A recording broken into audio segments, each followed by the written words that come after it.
If you look at images or sculptures from early periods of ancient Egypt, you'll notice that the pharaohs were often depicted as having long and narrow beards. These beards were usually artificial and didn't function as simply style statements, but rather as evidence of high social positioning, essentially royalty. Although beards weren't the normal fashion for men at the time in ancient Egypt, they were associated with the gods. Pharaohs, regardless of their gender, for example, Queen Hatshepsut is often depicted as wearing a false beard. They typically were braided in a tight manner, with hair from goats used as an ingredient in these beards, often dyed or hennaed reddish, and sometimes plaited with interwoven gold thread, a style that was thought to be especially godly. The ancient Greek epic myths regarded the beard as a badge or sign of virility, as in the Homeric epics, beards had almost sanctified significance, only shaven as a sign of mourning. Zeus and Poseidon are always portrayed with beards. In Greco-Roman antiquity, the beard was seen as the defining characteristic of the philosopher. Among the Gaelic Celts of Scotland and Ireland, men typically let their facial hair grow into a full beard, and it was often seen as dishonorable for a Gaelic man to have no facial hair. In middle-aged Europe, a beard displayed a knight's virility and honor. Most Chinese emperors of the Ming Dynasty appear with beards or mustaches in portraits. The first emperors of China were Caucasian, by the way, a fact that the corrupt communist leaders try very hard to hide these days. The ancient Iranians were fond of long beards, and almost all the Iranian or Aryan kings had a beard. Men wore long beards, with warriors adorning theirs with jewelry. This noble attribution to beards is seen in all Mesopotamian civilizations, whether it be Sumerian, Assyrian, Babylonian, Chaldean, and the Medians.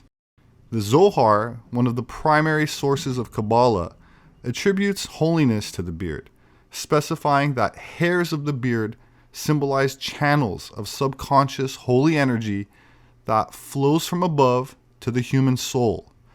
Therefore, most Hasidic Jews, from whom Kabbalah plays an important role in their religious practice, traditionally do not remove or even trim their beards. While many attribute the power to the hair itself, in occult circles it's understood that not shaving or cutting one's hair is taken as a sign of chastity, and therefore heightened willpower, mental clarity, and emotional strength and stability.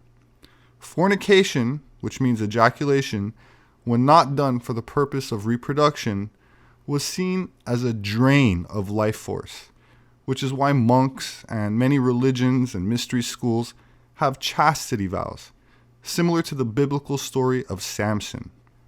Now, I'd like to stress that abstaining did not mean abstaining from sexual activity, but from literally ejaculating. You can check out some of my videos on Vril and Tantra for more on that subject. A barbarian is someone who was made up of barba, which means beard, and rus, which is flatland. So, for barbarians did not live in cities, making their abodes in the fields like wild animals. That's a quote. The Romans then adapted the term in order to refer to anything that was not Roman. So it was a term for bearded people who lived outside of the cities, whether it be nomadic tribes of bearded men, or farmers and agriculturalists, or shepherds that had beards and lived off the land, the negative connotation coming from the perspective of a city dweller. The native Berbers of North Africa were among the many people called barbarian by the early Romans. The term continued to be used by medieval Arabs before being replaced by Amazigh. In English, the term Berber continues to be used. The term has also been used to refer to people from Barbary, a region encompassing most of North Africa, the Barbary coast. The Goths were a nomadic German people who fought against Roman rule in the late 300s and early 400s, helping to bring about the downfall of the Roman Empire, which had controlled much of Europe for centuries. The ascendancy of the Goths is said to have marked the beginning of the medieval period in Europe. Gothic architecture is a style that flourished in Europe during the High and Late Middle Ages. It evolved from Romanesque architecture and was succeeded by Renaissance architecture. Originating in the 12th century France, it was widely used, especially for cathedrals and churches, until the 16th century. Probably the most famous example of Gothic architecture is the Notre-Dame Cathedral.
The Goths were a Germanic people that played an important role in the fall of Rome through the long series of Gothic Wars in the emergence of medieval Europe. They dominated a vast area which at its peak possibly extended all the way from the Danube to the Don and from the Baltic Sea to the Black Sea. They spoke the Gothic language, one of the extinct East Germanic languages, and the Visigoths were the western branch of the Germanic tribes referred to collectively as the Goths, and Alaric was the first king of the Visigoths, best known for his sack of Rome in 410, which marked a decisive event in the decline of the Western Roman Empire.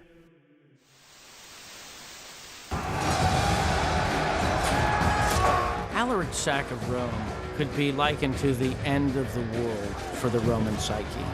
The fact that Rome, the eternal city, the greatest city in the history of planet Earth to this point, has been sacked at will by the barbarians is a shock from which Roman civilization will never recover. The sack of Rome in 410 must have been a clarion call to all people that Rome was vulnerable. But it was also a clarion call to barbarians that this could be done. Remember that the Goths were inside of Roman territory. They were operating theoretically on Rome's behalf, but Rome hadn't given them territory to settle on and produce their own agricultural goods and so forth. So Alaric needed to become a commander and take his troops into battle in order to continue to get money and supplies from the Romans. What he really wanted to do was find some measure of independence, some place where he could actually keep his people to himself without having to serve under the eagle. And this is what Alaric effectively does by being elected king. Kings had always existed outside the Roman Empire. By making himself a king instead of a general, Alaric was effectively saying that he was not going to be a subject of the Roman Empire anymore.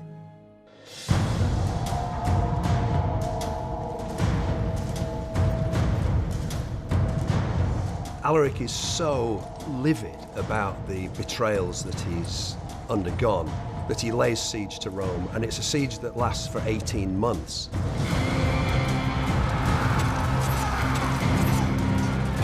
By surrounding Rome, by attacking Rome, he holds the empire to ransom. The siege has been going on for too long. It appears that he's never going to take the city. In order to end the siege, Alaric proposes that he will walk away from the city He enters into unilateral negotiations with Rome, and he makes them a peace offering of slaves. What Alaric has given them is effectively a Trojan horse. These slaves are not any old slaves, they're actually 300 of his finest warriors. The slaves have completely infiltrated the city. They go on the rampage, they kill, they slaughter, and they open the gates to the waiting Goths who are outside.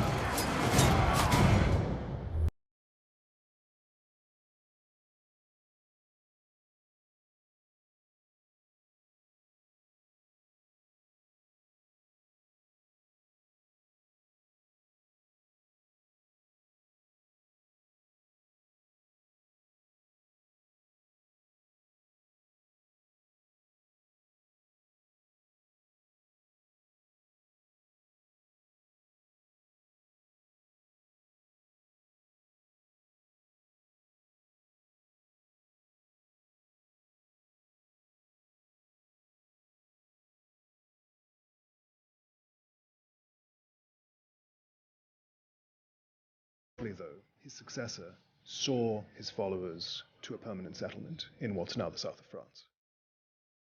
After almost 40 years, and with very few of the same people obviously alive, the Goths found a permanent settlement and